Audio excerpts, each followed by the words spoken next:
The dramatic desert landscape of Willcox, Arizona played host to the first North American Road Racing Association event of 2012. Amongst decommissioned fighter jets, rounds 1 and 2 of NARRA's USGT and Whelen US TimeTrial Championships were set to be a showdown between Viper and its most formidable opponent, Corvette. There's a lot of really fast drivers out here. I don't expect to be on the podium, but you never know what can happen.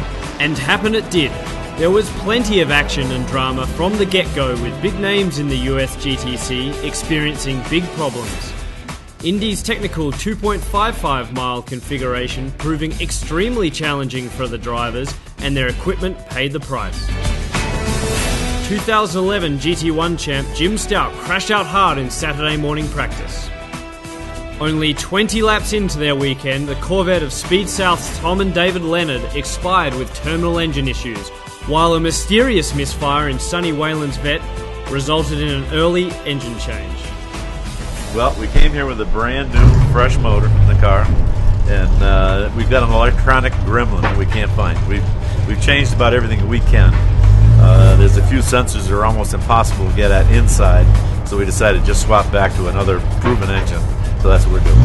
The Vipers were also vulnerable in practice. Jim Booth's ACRX failing with Tommy Archer behind the wheel. I had a mechanical failure that we just have to repair. Transmission, this track is a lot of second and third gear turns, and it's bumpy, so it damaged something. We don't know what it is yet, but we'll get it fixed. One person without any problems was Rich Marziel. After qualifying on pole for round 1 of the USGT Championship, he stormed to an early lead. Behind him, Jim Booth caused all sorts of commotion, his McDonald's car getting totally out of shape on the curb. By half race distance, Marziel was under pressure from Rob Foster. With Marziel driving in his mirrors, the pair were inseparable. In the final stages, a betting man's money would have been on Foster, but Marziel remained the master and held on for the overall win. Only a few tenths separated the pair at the checker.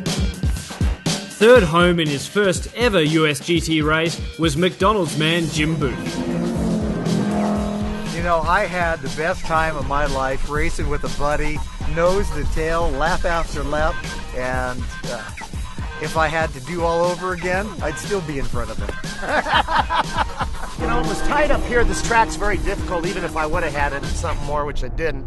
Very difficult track to pass on, but a lot of fun to drive on. So I want to come back and do it again. How about you? Yeah, no, that GoPro footage you have is priceless. Oh, it's gonna be good. Oh, it's gonna be good. I got a couple of them on the car, so I don't know if it'll be blue sky or a blue bumper.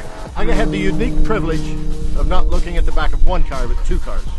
And I didn't get to look at them very long. These guys were quick. They got away quick. So I had a great battle with Frank Luzier, the guy behind me, and so I kind of drove in my mirrors a little bit. But my first GTU race, so I feel happy to be up here on the podium. And behind GT1 winner Frank Luzier, David Mazak and Mark Elger fought hard to settle second and third on the GT1 podium. And really enjoyed the race. It was a good time. The competition coupe of Kathy Stout was first home in GT2, while Ron Farmer's Z06 Corvette won GT3. The battle between Corvette and Viper also raged in the Whelen US Time Trial Championship, and both finished with top 3 finishes in each class.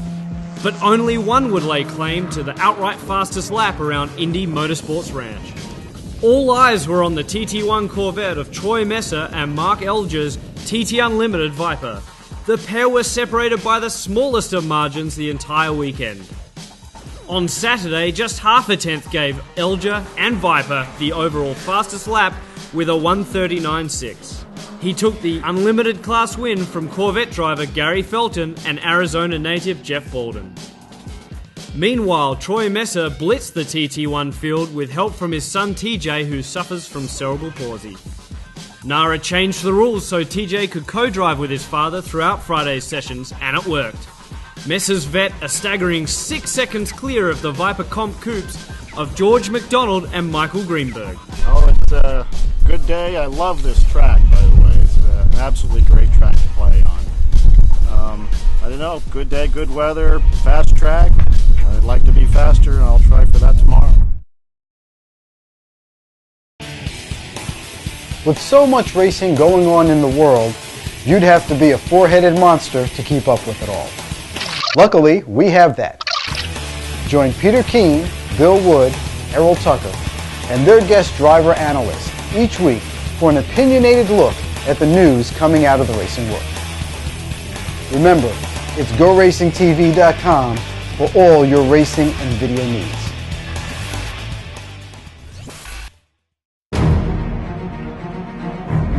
Like McDonald, Messer also had unfinished business on Sunday, desperately wanting to give Corvette the lap record.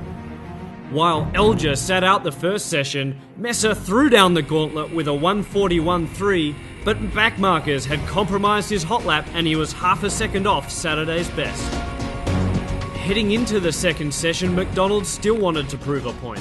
On his first flying lap through the high-speed S's, he pushed too hard and at well over 140 miles an hour left the circuit, the car violently launching over an earth bank and stopping the session.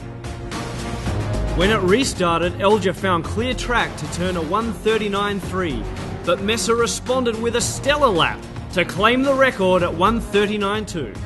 Just it gives you a reality check as how fast you really are with comparable cars. In the TT2 class, last year's champ Tim Jelly got his second win of the weekend. The action, drama and intensity didn't subside for round 2 of the USGT Championship on Sunday either. Qualifying was dominated by the GT1 car of Tom Antonelli, who took pole after finding 2.4 seconds overnight. Playing bridesmaid yet again was Jim Booth, while Frank Lassier started third and the Corvette of Sonny Whelen fourth. When the green flag flew, Antonelli rocketed into the lead, in the process setting a new lap record of 1:35.7. But as the race went on, Booth reeled Antonelli in. And then after about 4 or 5 laps, I started closing in on him a little bit, and he started missing a few turn-in, few apexes, and I knew I had to be patient. But for about the last lap and a half, he started drifting wide of his apexes, so I knew he was looking in his mirrors. Any hopes Antonelli had of a win were dashed a few laps later when his engine let go. This prompted Booth into the lead and Sonny Whelen into second. There was plenty of action behind the front runners too. While a second pack of Mark Elger, Kyle Foster and Brad Gorondona formed behind the ACRX of Dave Mazak, Frank Lassier began storming through the field after a terrible start dropped him to the back. Whew, that was a tough one, and just worked my way through the crowd. It was a lot of fun. After getting through the pack and taking the GT1 lead from Elger, it wasn't too long before the HMS Works Viper driver found himself behind Sonny Whelen's Corvette. Held at bay for a number of laps, Lassier eventually passed Whelen to finish second overall.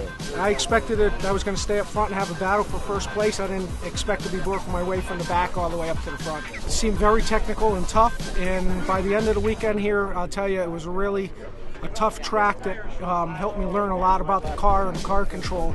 From here forward, it'll help a lot in the future. Whelen could also be proud of his race, but almost immediately after Lassier relegated him to third, disaster struck.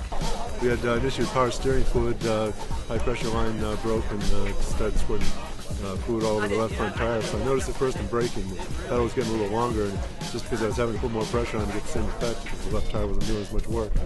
So from there, it just gradually got worse, started pushing like a truck, and ended up going off at one point, but got it back on safely, and just trying to scramble to the finish, but smoke started coming out the hood, and we figured, well, it's time to pull off, so we'll have to go. I turned in. No such drama for Jim Booth though. A classy drive after inheriting the lead from Antonelli had given the McDonald's driver an 8-second gap and the win in his very first USGT Championship weekend. GT1 went to Frank Lassier, and the Corvette of Ron Farmer made it 2 for 2 in the new GT3 class. It was a great drive too from Brad Gorondona, who like Ron Farmer had words of encouragement for those thinking of switching to the USGTC. You don't have to be a great racer to come out here. You just come out and hang them out and just enjoy the day. There's somebody that's out there on the track to compete with. I mean, there really is, and you never know where you're going to end up. I started 10th, ended up on the podium. I'm really looking forward to Road Atlanta, and VIR and the really big tracks. Those are the kind of Grand Am and Indy cars and so on race on. So that's what I'd like to do. I'm really looking forward to racing the nation with NARRA. I really am.